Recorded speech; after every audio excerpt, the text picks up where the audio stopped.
Welcome back to another episode of Rock Boys Football. Massive matchup Saturday afternoon. Ole Miss heading on the road to play South Carolina. South Carolina at home here, catching 10 points as underdogs.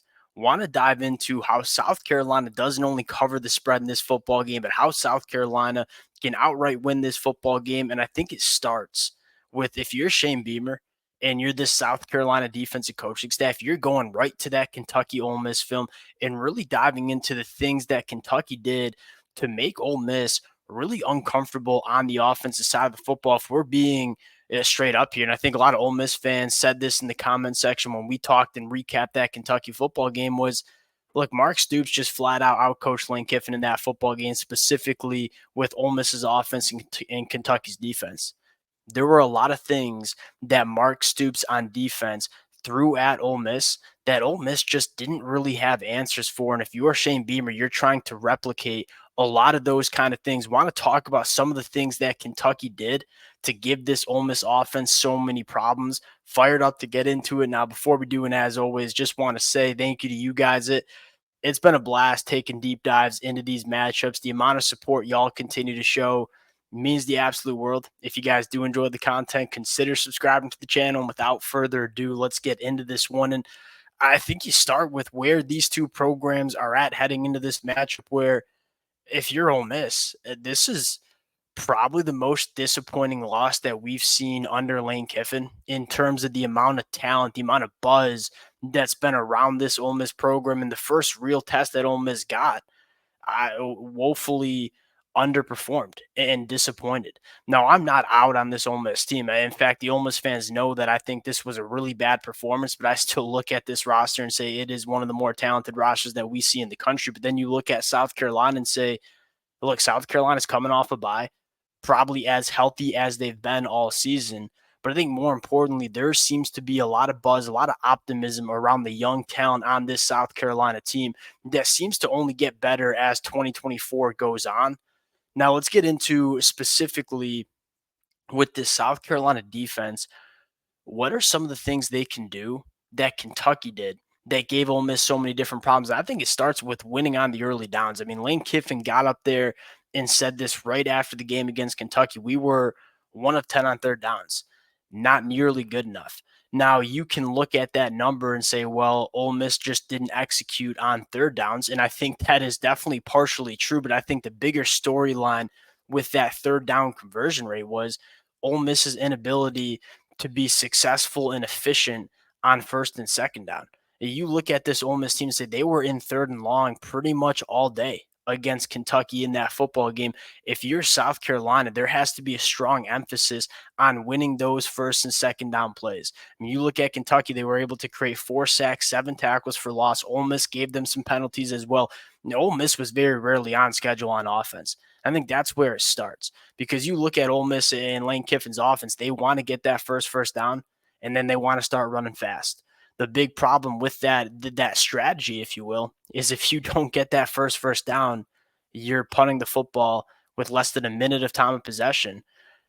And they weren't really able to string a lot of first downs together. And so if you're South Carolina, the first 2 to 3 plays of the drive every time Ole Miss has the football, it's going to be crucial. How can you create negative plays? How can you get Ole Miss in those longer down and distances where Lane Kiffin can't get as creative as a play caller? You can get at some of the play calls that Ole Miss went to on third downs. I think that is completely fair. But I think the bigger storyline was, look, Ole Miss was in those third and long situations routinely in that game. It's really hard if you're an offensive play caller to get creative on those third and long situations because there's only a certain amount of plays that you can go to pick up the yards to move the chains. So if you're South Carolina, the first conversation is got to win early on first and downs, got to create negative plays. And I think the good news for South Carolina is they've been really good at that the first couple of weeks of the season. I mean, this is a defensive line that I think is one of the better units that we see in the SEC, right? Kyle Kennard and Dylan Stewart on the edge, guys like TJ Sanders on the inside. This is a South Carolina defensive front that's been really good creating negative plays.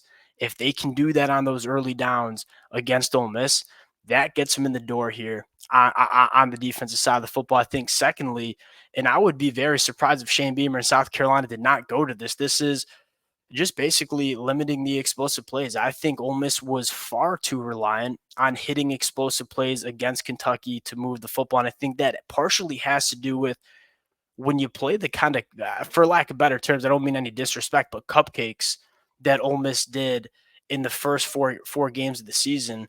Like, Ole Miss was used to just moving the football with explosive plays because there just weren't a lot of teams that they played early on their schedule that could cover them down the field. Ole Miss wants to hit explosive plays, and what Kentucky did gave them a lot of problems because what did Kentucky do is, hey, we're going to leave our two safeties high. We're going to give you a light box in the front, and we're just going to keep everything in front of us and see if Ole Miss is willing to run the football, to methodically move the football down the field. Jackson Dart and Ole Miss didn't really seem too comfortable operating in that kind of offense. You look at Jackson Dart's numbers, he was 1 of 7 20-plus yards down the field, by far one of his worst games vertically attacking the field against Kentucky on Saturday. Now, I don't think Jackson Dart particularly played his best football game. There were a few plays and few throws, I should say, that I think Jackson Dart certainly could have made in that game. But I think you got to also give Kentucky a lot of credit for saying, hey, we're not going to give you a ton of looks working down the field. We're going to make you methodically move the football down the field. Kentucky gave a lot of light boxes to Ole Miss, and Ole Miss just didn't seem very comfortable running the football on first and second down. And I think the frustrating part is when they decided to run the football into that light box, they had some success. But for some reason, Lane Kiffin and this Ole Miss offense didn't really seem like they wanted to run the football on first and second down. So if you're South Carolina, I think you're trying to replicate what Kentucky did, and that is, hey, we're going to leave our two safeties high. We're not going to give you many opportunities to push the ball down the field and hit explosive plays. We're going to make you methodically move the football down the field. And again, going off of what we saw Saturday against Kentucky, Ole Miss didn't seem that comfortable methodically moving the football down the field. I think the last question you got to answer is, you got to get pressure with your front four. Again, this is an Ole Miss team that Kentucky did not blitz very often. Again, that the big goal for Kentucky was limit the explosive plays. You want to limit the explosive plays. You're dropping 7, dropping 8 in coverage, keeping everything in front of you. But what Kentucky was able to do to give them a lot of success was they were awfully disruptive rushing with their front four. Obviously headlined by Deion Walker, but if you're South Carolina, you say, we're pretty dang confident we're rushing our front four and getting pressure and causing some havoc. Dylan Stewart is a pass rusher as a true freshman. That's one of the best in the country immediately as a true freshman. On the other side, you have guys like Kyle Kennard and Gilbert Edmond, TJ Sanders on the inside. If you're South Carolina, you are leaning into what I think might be the best unit on this football team, which is the defensive line. If you can get pressure on Ole Miss with just your front four, that's a massive storyline in this game. I think Kentucky was able to do that. Jackson Dart oftentimes had to extend plays, drop his eyes, and never really seemed too comfortable in a pocket. And if you can get pressure with your front four and you're dropping 7, keeping your safeties high, keeping everything in front of you, it did seem to really rattle this Ole Miss team. So you kind of look at the defensive side of the football and say, we got a couple massive keys that Kentucky was able to do that if you're South Carolina, you want to be able to do as well. One, win early downs, right? Tackles for loss, negative plays, force Ole Miss into some penalties. If you can get Ole Miss behind the chains here, that's when they're least comfortable. I think, secondly, don't give them the explosive play. That is something that Ole Miss, I think, arguably was too reliant on to start the season. And when they weren't able to hit those explosive plays, this Ole Miss offense struggled to move the football. And then if you're not going to give up the explosive play, you're going to leave your safeties high. You're not going to bring a ton of pressure. You got to make sure you're getting pressure with your front four. If you can do those 3 things on the defensive side of the football, I think South Carolina has a really good chance at having success similar to how Kentucky had success. Now, the one thing you want to talk about on the offensive side of the football, play the games on your terms. Do what Kentucky did. Like, Kentucky, I think, knew that if they went on the road to Ole Miss and tried to play Ole Miss in a shootout, they'd lose that football game. They just don't have the firepower that Ole Miss does on offense. And I would argue that that's probably very similar to how South Carolina will approach this game. And I think it starts with controlling the time possession. You go back to that Kentucky Ole Miss game. Kentucky had the ball for 40 minutes to Ole Miss's 20. I mean, it was a domination in terms of time possession. And although Kentucky wasn't putting a ton of points on the on the scoreboard, what they were doing was limiting the amount of times Jackson Dart and this Ole Miss offense could touch the football. And so you kind of had this double whammy effect where Ole Miss wants to run fast, but weren't able to run it and pick up a lot of first downs. So they were punting a lot in this game. And then Kentucky said, hey, we might not score a ton of points, but we're going to slow this football game down. We're going to run the football, control the time possession, and just limit the amount of times Jackson Dart and this Ole Miss offense can have the football. And really, I think more importantly, limit the amount of time they have to find their rhythm on the offensive side of the football. Because we all know when this Ole Miss offense is in rhythm and they found the rhythm, it's, in my opinion, virtually impossible to stop this Ole Miss offense.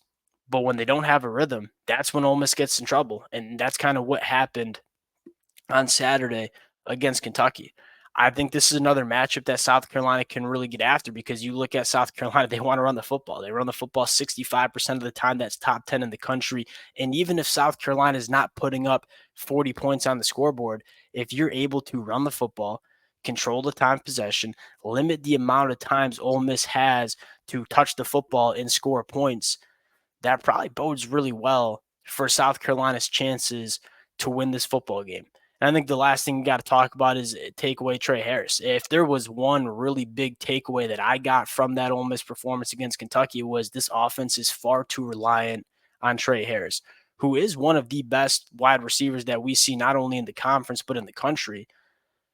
But they seem to just kind of want to run their offense through him. And Kentucky was able to kind of take away Trey Harris, but not so much. But if you can take away Trey Harris and force Ole Miss to go to some other weapons on the field, it seemed like that's an avenue where South Carolina can have a lot of success. Obviously, Juice Wells making his return back to South Carolina. You got to be able to deal with him.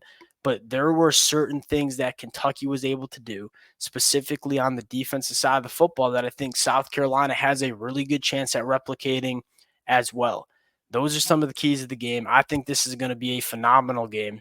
Really excited for it. We'll close it out there. Appreciate you guys rocking with it. If y'all do enjoy the content, consider subscribing to the channel. Appreciate you guys. We'll talk to y'all later.